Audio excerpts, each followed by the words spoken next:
A known problem for Carlos Alcaraz. Carlos Alcaraz will face Andrei Rublev this Friday for a spot in the Cincinnati semifinals, in a match much tougher than it might seem for the world number 2. The Cincinnati Masters 1000 keeps moving forward and is now looking straight at its final rounds, those where, despite surprises, most of the big guns are showing up, the same ones who decided to skip the Toronto tournament to be fresher for this event and especially for the US Open, a decision that now, in hindsight and considering how they are playing, seems more than right. Particularly notable are the two big favorites, Jannik Sinner and Carlos Alcaraz, who are the benchmarks and are on a steady course to meet again in a final after what happened at Wimbledon a few months ago. However, that's still a long way off.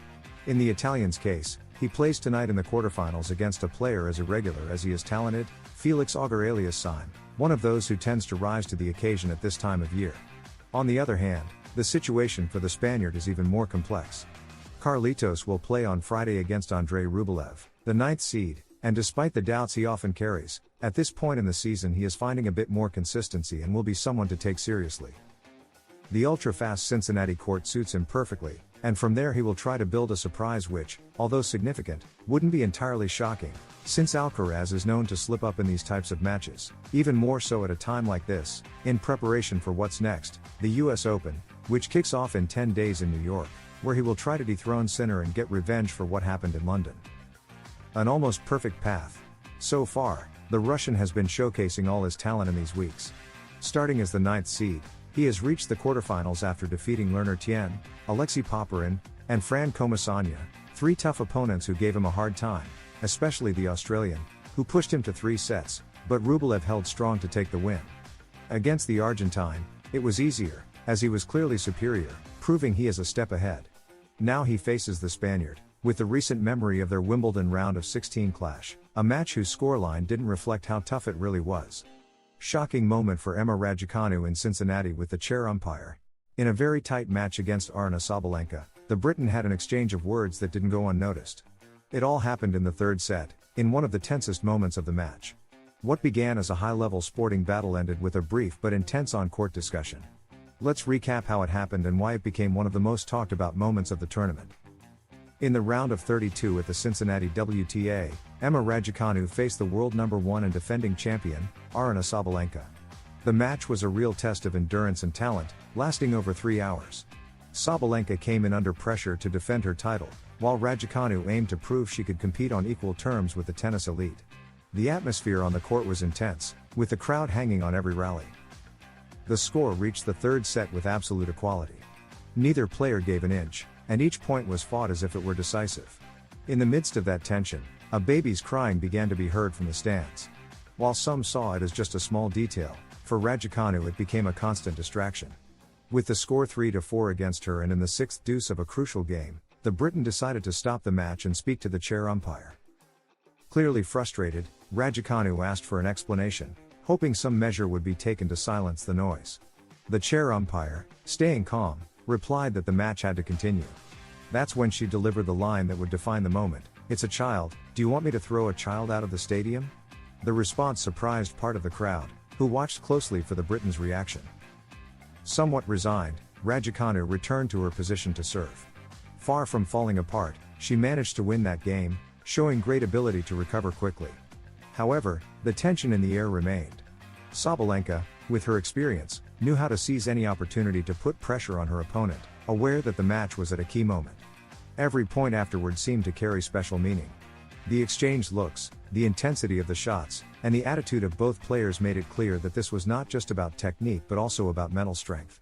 The stands, divided between applause and murmurs, followed each moment closely, knowing that any detail could be decisive. The incident with the child and the chair umpire was now just another chapter in a very tight match. But in tennis, these small moments can change the dynamic, and that's how the tension built toward the finish. The third set reached its most decisive moment with a tiebreak. Sabalenka started setting the pace with her powerful serve and deep shots, while Raducanu tried to stay firm in defense and seize any chance to attack. The crowd was on the edge of their seats, aware that the finish was near. The points in the tiebreak went back and forth with great equality. Raducanu showed remarkable focus despite what had happened minutes before. She connected several winners that drew applause, but Sabalenka kept her composure and responded with precision.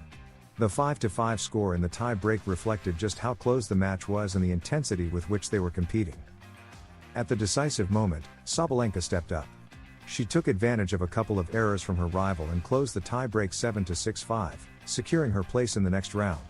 It was a bitter end for Raducanu, who had shown great level and a competitive spirit worthy of the best. At the end, both players greeted each other respectfully at the net. Sabalenka, smiling, acknowledged her rival's good performance. Raducanu, though disappointed by the loss, made it clear she was ready for the next challenge, the US Open, just 2 weeks away. The tense moment with the chair umpire didn't go unnoticed on social media. Many fans debated whether the situation was handled correctly or if a different solution should have been sought. Tennis, as an individual sport, depends heavily on concentration, and incidents like this always spark mixed opinions.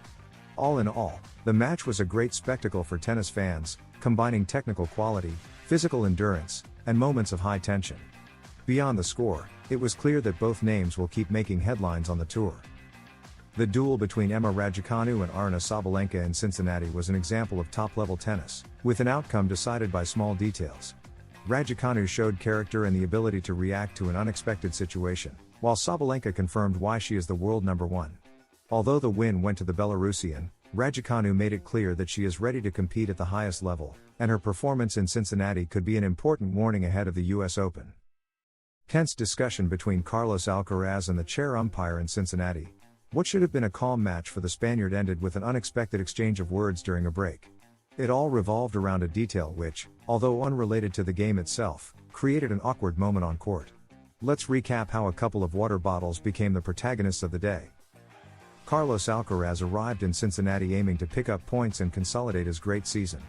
In the round of 16, he faced Italy's Luca Nardi and handled the match with authority, winning in straight sets without trouble. The crowd enjoyed solid, effective tennis from the Spaniard, who stayed focused at all times. However, during one changeover, the calm was broken for an unusual reason. During the pause, the chair umpire asked him to remove or cover the water bottles next to his seat. The reason: the Evian brand he was drinking is not an official sponsor of the Cincinnati tournament. The request was aimed at avoiding advertising for non-sponsoring brands, something common at this level of competition, but on this occasion it did not sit well with immersion. Alcaraz replied that it made no sense to have to move or cover the bottles every time he sat down and stood up. He commented that it wasn't his responsibility that they weren't covered and therefore it wasn't his problem. The TV camera zoomed in on the moment, capturing the discomfort in his expression and the serious tone of his response. "So, because of your mistake, I have to cover the bottle?" he asked the umpire directly, making his disagreement clear. The official insisted on the request, but the Spaniard held his ground. The situation, far from calming down, ended up attracting even more media attention. Ironically, by focusing on the bottles on camera, the non-sponsoring brand got more visibility than it would have under normal circumstances, the opposite effect of what the organization sought with the initial warning. Finally, Alcaraz closed the matter by saying, "Do I have to pay for your mistake? I'm sorry, but I'm not going to cover it." He then refocused on the match and maintained his dominance on court, closing it out without further sporting incidents. This episode wasn't an isolated one for Alcaraz in Cincinnati. Days earlier, he had already been involved in another tense moment, this time with Irishman Fergus Murphy, one of the most well-known chair umpires for his strict application of the time rule between serves. The issue arose in his match against Hamad Medjedovic, where the heat and the length of rallies called for small additional pauses. Normally, under these conditions, umpires manually stop the clock between first and second serves to allow players to recover. However, Murphy decided not to, applying the rule strictly. This prompted protests from both Alcaraz and his opponent, who felt that the match conditions deserved greater flexibility. The Mercian made his case clearly, asking for consistency and an approach adapted to the reality of the match. The lack of a satisfactory response increased the tension, adding the episode to the list of confrontations Alcaraz has had with umpires in this tournament. Despite these situations, the world number 2 has maintained a high level of play. His performance on court hasn't been significantly affected, and he continues to advance in the tournament with firm steps. What happened, however, has been widely commented on by the press and fans, sparking debate about the application of the rules and the role of the organization in such conflicts. In the case of the bottles, some feel the umpire's request was unnecessary and ended up being counterproductive. Others defend it as part of the rules and say all players must adapt to the tournament's commercial guidelines. The incident, though brief, reflects the tensions that can arise on tour beyond the purely sporting aspects. Cincinnati, with its mix of high-level competition and these small controversies, continues to show why it is one of the most followed tournaments before the US Open. And Alcaraz, with his character and talent, remains a protagonist both on and off the court.